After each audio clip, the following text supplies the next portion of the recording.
The Parrot Rifle was a type of muzzle-loading rifled artillery weapon used extensively in the American Civil War. Parrot Rifle. The gun was invented by Captain Robert Parker Parrott, a West Point graduate.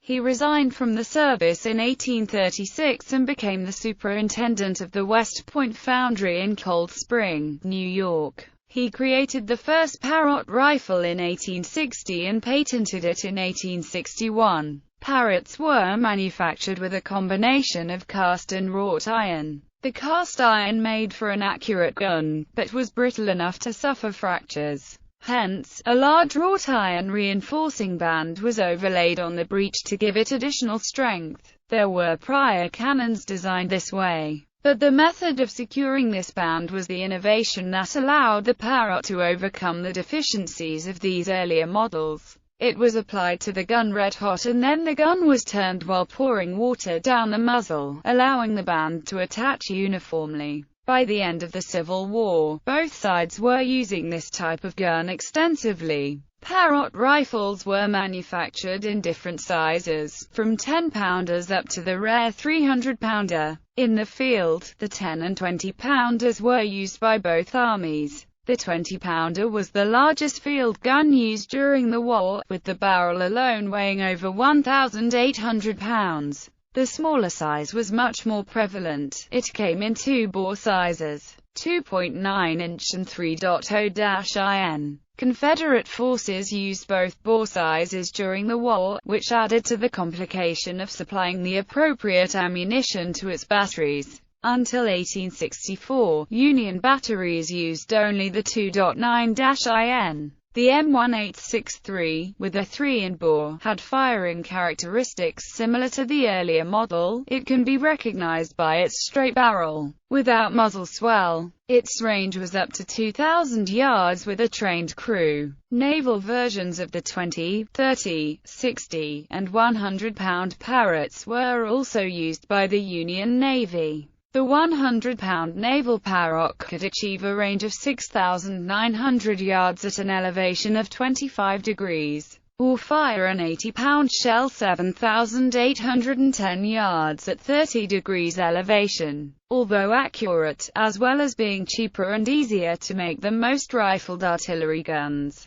the Parrot had a poor reputation for safety and they were shunned by many artillerists. At the end of 1862, Henry J. Hunt attempted to get the Parrot eliminated from the Army of the Potomac's infantry, preferring the 3-inch ordnance rifle. During battles when the Parrot gun would burst, artillerists would chip out the jagged parts and continue firing. In 1889, the New York Times called on the Ordnance Bureau of the War Department to discontinue use of the Parrot gun altogether, following a series of mishaps at the West Point training grounds. Several hundred Parrot gun tubes remain today, many adorning battlefield parks, county courthouses, museums, etc. The gun tubes made by Parrott's foundry are identifiable by the letters WPF found on the gun tube, along with the initials RPP for Robert P. Parrott. The first production Parrot gun tube still exists, and is preserved on a reproduction gun carriage in the center square of Hanover, Pennsylvania, as part of a display commemorating the Battle of Hanover. A list of many of the surviving tubes can be found at the National Register of Surviving Civil War Artillery. The 300-pound solution. By summer 1863, Union forces became frustrated by the heavily fortified Confederate position at Fort Sumter, and brought to bear the 10-inch Parrot, along with several smaller cannons. In all, 2 80-pounder Whitworths, 9 100-pounder Parrots, 6 200-pounder Parrots, and a 300-pounder Parrot were deployed. It was widely believed in the North that massive 10-in Parrot would finally break the previously impenetrable walls of the fort, which had become the symbol of stalwart steadfastness for the Confederacy.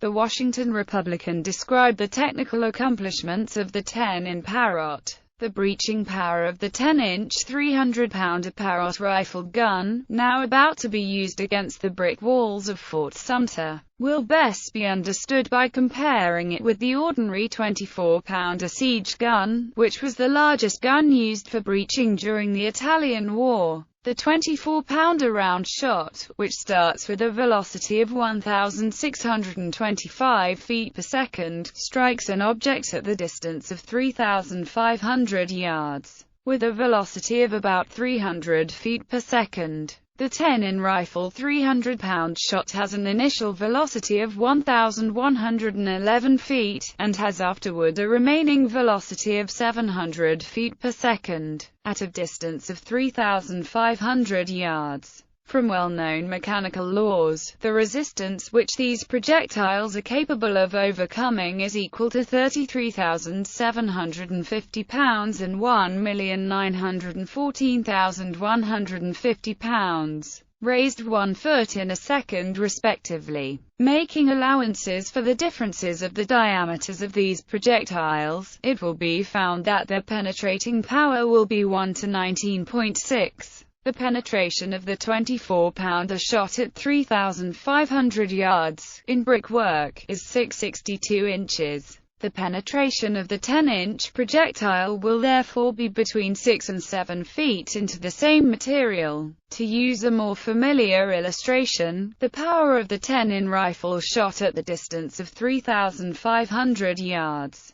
may be said to be equal to the united blows of 200 sledgehammers weighing 100 pounds each, falling from a height of 10 feet and acting upon a drill 10 inches in diameter. The Washington Republican, August 12, 1863 Swamp Angel. One of the most famous Parrot rifles is the Swamp Angel, an 8-inch gun used by Federal Brigadier General Quincy Adams Gilmore to bombard Charleston, South Carolina. It was manned by the 11th Maine Volunteer Infantry Regiment. On August 21, 1863, Gilmore sent Confederate General P.G.T. Beauregard an ultimatum to abandon heavily fortified positions at Morris Island or the city of Charleston would be shelled. When the positions were not evacuated within a few hours, Gilmore ordered the Parrot Rifle to fire on the city. Between August 22 and August 23, the Swamp Angel fired on the city 36 times, using many incendiary shells which caused little damage and few casualties. The battle was made more famous by Herman Melville's poem, The Swamp Angel. After the war, a damaged Parrot rifle said to be the Swamp Angel was moved to Trenton, New Jersey, where it rests as a memorial today at Cadwallader Park. Parrot rifles by size. This time is an educated guess, the time is unknown. Flight times appear to be extremely inaccurate. Example: 10-in projectile would have to average only 133 feet per second to be in flight for 202 seconds to cover 9,000 YDs. A more accurate estimate will be in the range of 30 seconds.